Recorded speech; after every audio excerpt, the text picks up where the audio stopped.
Dan Wali Songo kan yang mulai kan Wali Songo, karena Wali Songo kawin mawin. Wali Songo kan para habib itu, para sayyid, para sadah, duriannya Rasulullah. Mereka menikahi orang Jawa. Yang laki-laki juga menikahi orang Jawa, yang perempuan syarifahnya juga mau dinikahi orang Nusantara, orang Jawa. Maka saya bilang itu orang Indonesia, orang Nusantara itu ya 85% membawa darah Rasulullah. Meskipun mungkin kalau harus ditarik dari garis keturunan ibunya gitu. Tapi kan tetap aja darah Rasulullah mengalir, meskipun dari jalur perempuan kan tetap mengalir. Makanya Islam di Indonesia itu mayoritas membawa darahnya Rasulullah kok.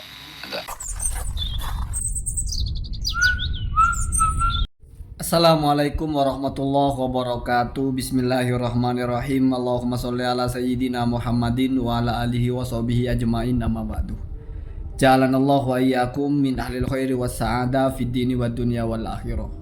Saya doakan semoga kita semua Allah jadikan orang-orang yang di dunia ini mendapatkan keberuntungan, kebahagiaan.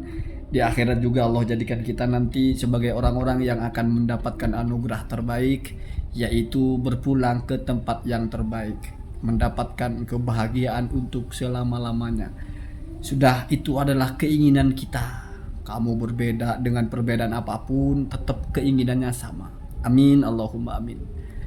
Ketika saya mendengar apa yang disampaikan oleh Gus Fuad ini, bahwa 85% dari umat Islam di Indonesia itu adalah membawa darah Wali Songo, dan berarti membawa darah Rasulullah Shallallahu Alaihi Wasallam.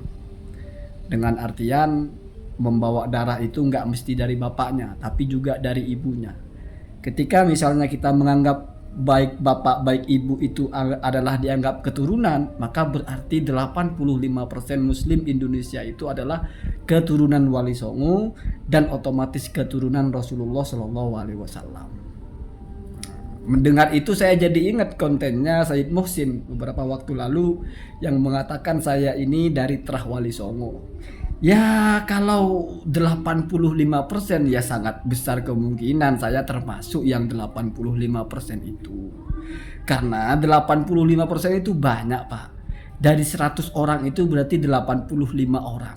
Kalau misalnya masyarakat Indonesia 200 juta, itu berarti sekitar 170 juta. Apalagi kalau dispesifikkan kepada yang muslim, artinya 85% dari masyarakat Indonesia dan yang muslim itu adalah keturunan Wali Songo. Atau kalau begini bahasanya, 85% masyarakat Indonesia adalah keturunan Wali Songo, keturunan Rasulullah, dan itu muslim semua. Berarti kalau kita lihat catatan statistik, seluruh masyarakat Indonesia itu 86% muslim. Kalau 85%-nya itu adalah keturunan Wali Songo dan muslim semua, berarti hanya 1% muslim Indonesia yang bukan keturunan Wali Songo. Ya siapa yang 1% itu? Ya mungkin orang yang Eropa yang tidak pernah ada darah dengan orang Nusantara ini, dan dia mungkin tinggal di Indonesia. Entah mungkin orang Arab yang tinggal di Indonesia atau orang mana ya, yang tidak ada kaitannya dengan Wali Songo, mungkin itu yang tidak termasuk.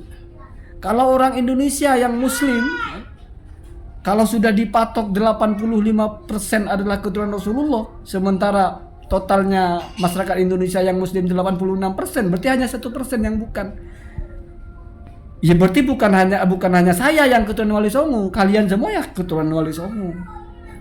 Kenapa? Karena mengerucut hanya 1% yang bukan kalau diterapkan kepada jumlah orang Islamnya. Jadi dari 100 juta orang Islam, hanya 1 juta yang bukan keturunan Wali Songo.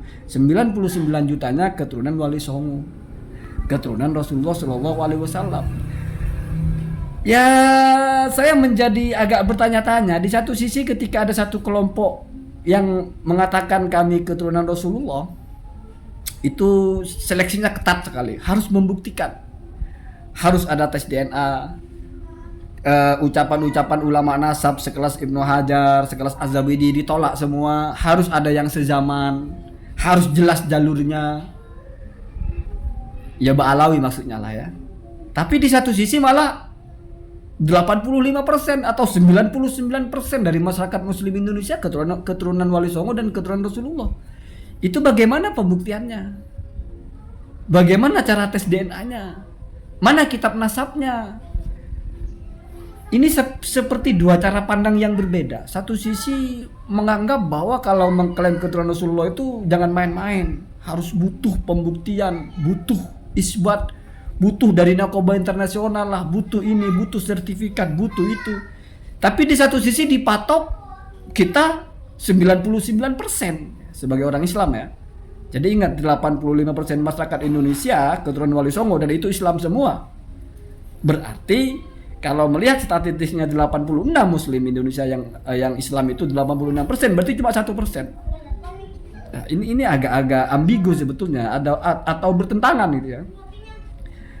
Apa maksudnya menyatakan seperti itu? Apa mungkin itu qaul qadim ya, karena sudah lama, mungkin itu kan 1 tahun yang lalu. Kalau misalnya itu qaul qadim, berarti ya harus harus ada qaul jadid. Karena Gus Fuad sendiri kabarnya kan tes DNA. Lah untuk apa tes DNA? Yang sudah menyatakan sendiri kok 85%. Apakah untuk menyatakan masuk kepada yang 85% itu yang butuh tes DNA? Wah, kalau begitu semuanya butuh tes DNA ya. Bakal menang banyak yang mengadakan tes DNA itu ya. Kan tes DNA itu nggak gratis, bayar ya. Jadi semuanya harus tes DNA untuk membuktikan. Agak membingungkan. Inilah kalau kita bicara sesuatu itu menebak-nebak saja ya. Menebak-nebak itu maksudnya apa yang terfikir, apa yang kita dengar, tiba-tiba kita bahasakan seolah-olah sebuah kebenaran ya. Makanya begini, makanya begitu ya. Jadi menjadi gampang sekali dan menjadi tidak penting sebetulnya manuskrip lah apalah semuanya kok sama-sama turun Wali Songo, dan dengan asumsi turun Wali Songo ya turun Rasulullah ya, semuanya turun Rasulullah ya, semuanya Habib, semuanya Sayyid, semuanya Sarif ya. Apalagi kalau pakai pendapat yang tidak perlu jalur laki-laki. Kenapa? Karena hitungannya darah ya, namanya darah kan tidak mungkin hanya turun ke yang laki-laki, yang perempuan juga membawa darah bapaknya. Ya, dan ketika si perempuan ini punya anak, maka dalam anaknya itu ada darah bapaknya, ada darah ibunya.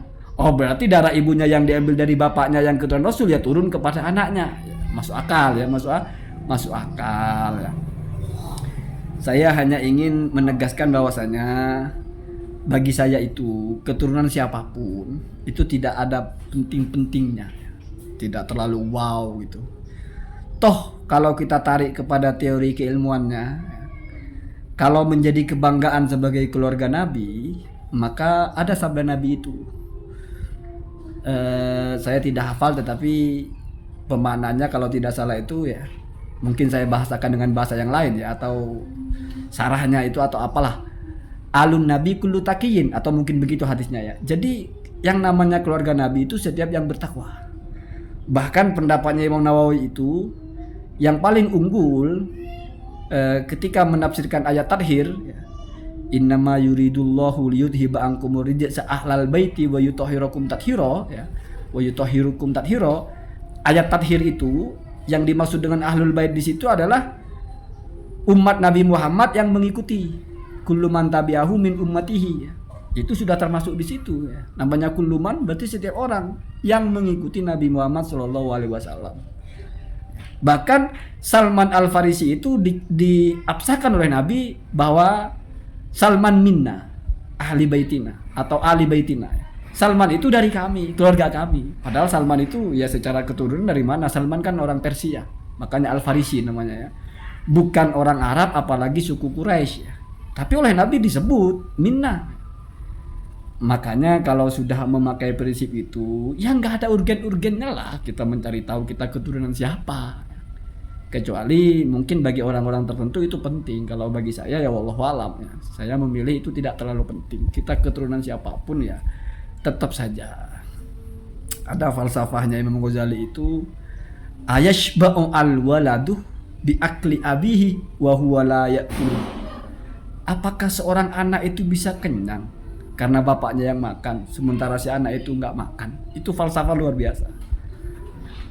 Dan ulama-ulama besar itu rata-rata ya menurut saya ya, yang saya kenal itu bukan min ahli bait ya. Artinya bukan spesial di masalah nasabnya ya, sebut saja dari 4 ulama madhab itu satu pun tidak termasuk ya. Imam Syafi'i pun bukan dari di bawahnya Rasul ya, mungkin sambungnya di atasnya. Imam Malik, Imam Ahmad, Imam Hanafi, ulama-ulama kutubus sita malah satu pun ya tidak ada yang dari jalur keluarga Rasulullah Shallallahu Alaihi Wasallam. Ulama-ulama tauhid akidah ya, Abu Hasan Al Maturidi, Abu Mansur Al Maturidi, Abu Hasan Al Asy'ari.